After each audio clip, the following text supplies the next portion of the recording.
Hello everyone, this is Yoan, and today I would love to share a small yet delightful project. So we're gonna make this zippered ID wallet.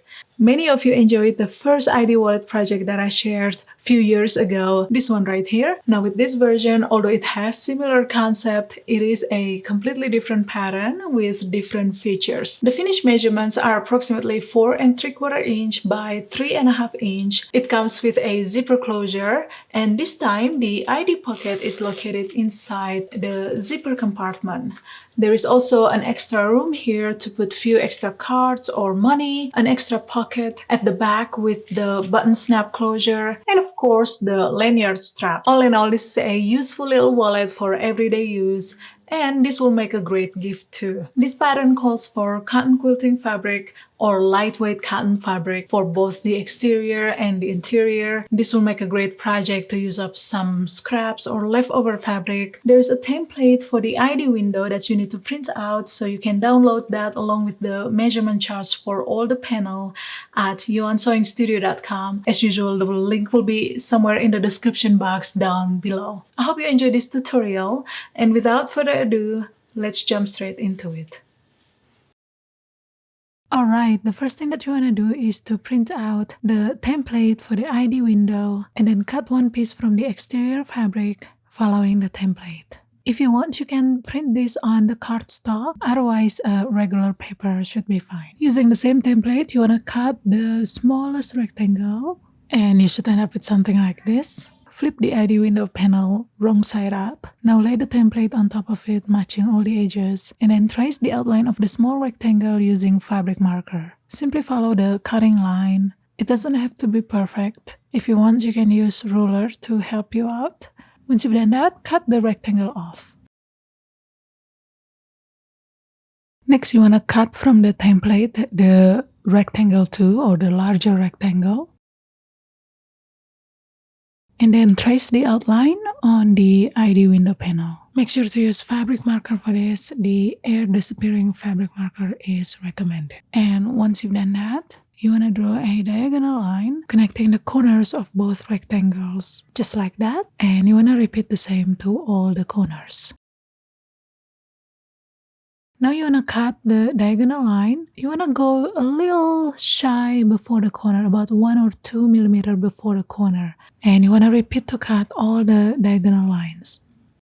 The next step is optional, but I recommend if you have the fray check. This is a liquid that you can use to stop fabric from fraying. And you want to apply just a little bit around all the corners. Now let's let the fray check dry out a little bit. This stuff usually will dry clear, but if you're not sure, you can test it beforehand. Now fold the edges of the rectangle towards the wrong side, using the outline of the larger rectangle as the guide, just like that, and then press, and you want to do this to all the sides.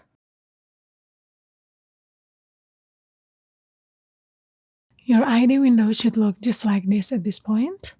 Apply a little bit of fabric glue stick along the corners and the edges of the vinyl. Lay the clear vinyl on the wrong side of the ID window panel with the glue side facing down. You want to center the position and then finger press so that the glue will be sticking on the fabric.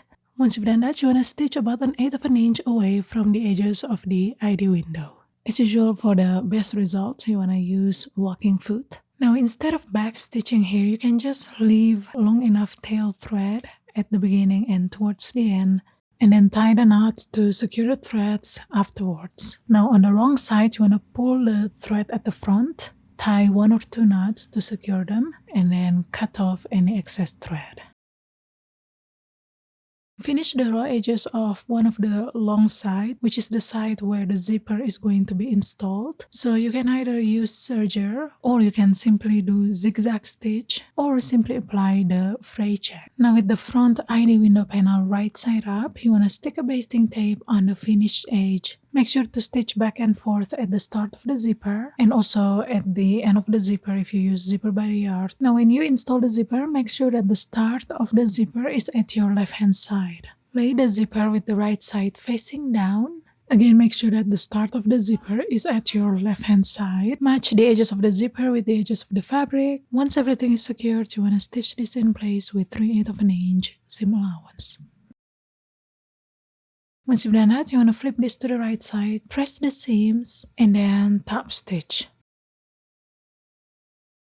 Next, we're going to work on the interior pocket or the ID pocket. So you want to lay the pocket panels right sides together and then stitch along one of the long side with 3/8 of an inch seam allowance. Once you've done that, press the seams open and then fold wrong sides together, press it again, and then top stitch along the stitch edge. Now you want to lay the pocket right side up and then take the front ID window panel and lay that wrong side down, matching the sides and the bottom edge. Pin to secure them together, and then stitch the sides and the bottom with 1/4 of an inch seam allowance. Now to create the ID pocket compartment, we're gonna stitch 3/4 of an inch from the sides and the bottom edge. Using a disappearing fabric marker, you wanna measure 3/4 of an inch from the side edges and then draw a straight line there, and you want to also do the same for the bottom edge. Here I've already drawn my seam allowances. Next we're going to first stitch the sides right from this top stitching line all the way down and then stitch the bottom. As I mentioned earlier, you want to start right on this top stitching line. Make sure to have long thread tails on both the top and the bobbin thread so that we don't have to backstitch this, but rather just make the knots to secure the thread. Once you get to the opposite side, you also want to start from the top stitching line all the way down and then stitch the bottom. Alright, once you've done that, you can just pull the front thread from the wrong side and then make a couple of knots to secure them. And you can either trim this off really short or sew the thread in between the layer of fabric to hide the tails. Next, you want to take the interior panel with the right side facing up and then lay the front panel wrong side down, matching all the edges, pin to secure them in place, and then base stitch all around with 1/8 of an inch seam allowance.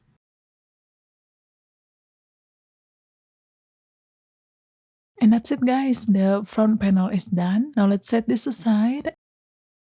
Now we're gonna work on the ring tab. As usual, we're gonna fold and press the fabric. So first you're gonna fold this in half and then press, open the fold, and then fold the edges towards the center fold crease, and then press, and then fold this one more time and press. So now you have a 1/2 an inch wide strip. Once you've done that, you wanna stitch this all around with about 1/8 of an inch seam allowance, starting from the open side.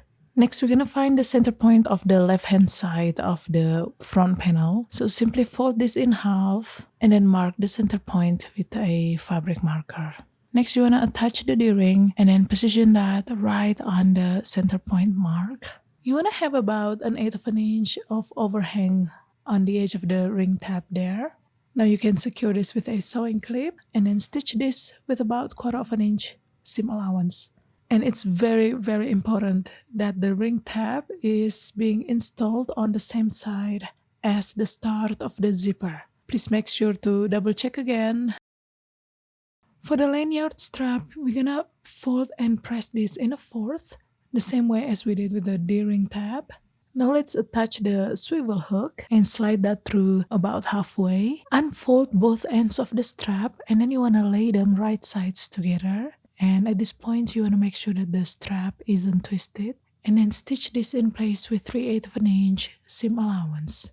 Once you've done that, you want to press the seams open and then refold this again. Secure the fold with a sewing clip or pin. And then stitch along the edges of the strap with about 1/8 of an inch seam allowance, starting from the open edge. Slide the swivel hook out of the way when you sew. Once you've sewn the open edge, you want to repeat to sew the opposite side. And you should end up with something like this. Now we're gonna secure the swivel hook by stitching a straight line across as close as you can to the swivel hook. Stitch back and forth a couple of times at least to reinforce it. And there you go, the lanyard strap is done. Next, we're gonna work on the back exterior pocket. So you wanna lay the pocket panel and the lining right sides together and then stitch along one of the short side, which will be the top edge of the pocket, with 3/8 of an inch seam allowance. Once you've done that, you want to press the seams open and then fold wrong sides together, press it again, and then top stitch along the stitch edge. Next, we're gonna work on the pocket flap. So you wanna cut a piece of rectangle, and then we're gonna fold and press this. Fold the short sides towards the wrong side about half an inch, and then press. And you wanna repeat the same to the opposite side. Fold the long side in half, and then press. Open the fold, and then fold the edges towards the center fold. And then press, and then fold this in half again, and press. Now we're gonna stitch this all around with 1/8 of an inch seam allowance. Now fold the back exterior panel in half lengthwise and then press so that we can get the center fold crease. Now you want to measure 1.5 inch from one of the short side. Put a little dot mark right on the center.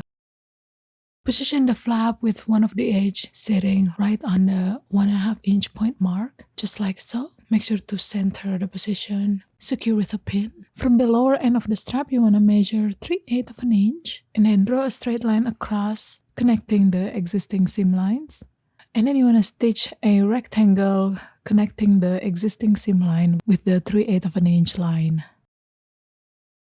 Take the back exterior pocket panel with the right side facing up, measure 1.25 inch from the upper edge, and then put a little mark right on the center. This is where we're gonna install the male button. Now before that, you wanna apply a little bit of stabilizer or midweight interfacing on the wrong side, right around the dot mark. This will help stabilize the button. Once you've done that, install the male button right on the mark, following the manufacturer's instructions. Position the pocket panel on the right side of the back exterior panel, matching the bottom and the side edges. So the top edge of the pocket should be sitting on the side where the flap is installed, just like that. And then you can pin to secure this. Once you've done that, you want to stitch the pocket in place with about 1/4 inch seam allowance. Next, you want to measure 3/8 of an inch from the upper end of the flap, and then put a little mark right on the center. And this is where we're gonna install the female button. When you install the female button, please pay attention. You want to make sure that the button's cap is positioned on the outer side of the flap, just like so. And there you go, guys, the back panel is done.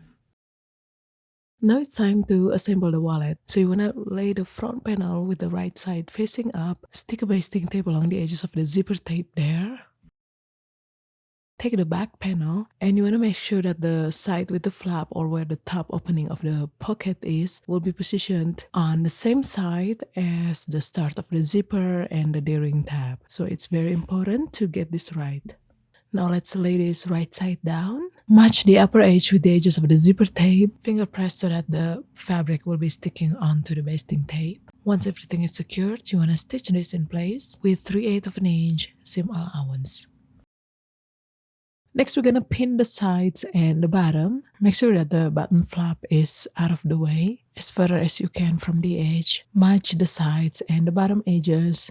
Leave about 3 inches of opening at the bottom there. And then you wanna stitch the side towards the bottom. Stop at the opening mark and then repeat to sew the opposite. I already switched my presser foot to my walking foot. Use 3/8 of an inch seam allowance as well. As you get to the D-ring tab, you want to back stitch to reinforce it. And as you get to the bottom, you want to pivot and continue stitching about 1 inch or so. And then back stitch and repeat to sew the opposite side. Trim the seam allowances of the side edges to 1/4 inch or so. So this will simultaneously cut any excess zipper. No need to trim off the seam allowances of the top and the bottom. Leave them alone. Next, you want to snip all the corners a little bit. You want to do this carefully. Make sure that you don't cut through the actual seams. Alright, now let's turn the wallet right side out through the opening hole. Since this is such a small piece, you want to make sure to be pretty gentle and careful not to rip any stitches. Poke the corners using point turner, or you can also use knitting needle or chopstick. Now fold the raw edges from the opening towards the wrong side, about 3/8 of an inch. And then use some sewing clips to temporarily secure the fold. Now let's close the opening with the slip stitch or the ladder stitch. So you want to alternate picking a small portion of fabric along the fold. This will enclose the opening with a very nice and clean result. And that's pretty much it, guys. The wallet is done. Now you can attach the strap, and there you have it. So thank you so much for watching. I hope you enjoyed this tutorial, and until next time, goodbye.